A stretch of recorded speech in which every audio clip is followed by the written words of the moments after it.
In this video, I'm going to show you how to mass edit owners in Salesforce Lightning. So if you need to reassign multiple records, such as leads, accounts, or opportunities to a different owners, this guide will help you do it quickly and efficiently. So first, make sure you are on the official website of salesforce.com and already log in with your credentials.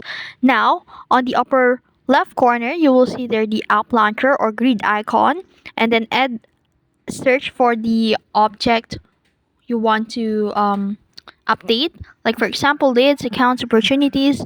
So in this case, I'm just going to search leads just to give you all an example. And now in here in the list view, you can see all the leads that sales view have. So click any leads you want to view in here.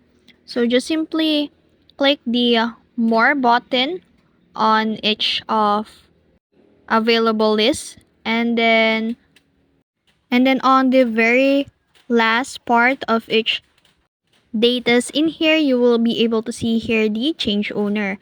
And once you've selected your records, they will ask you for a new owner, and that's it. So if you're changing ownerships of accounts or opportunities, you may see an options to transfer open activities, and then check this if you want to move related tasks as well, and submit it or change the owner to apply the changes. And that's it. That's how you mass edit owners in Salesforce Lightning. This feature saves time when reassigning multiple records to a new owner. If you found this video helpful, don't forget to like, share, and subscribe to the YouTube channel.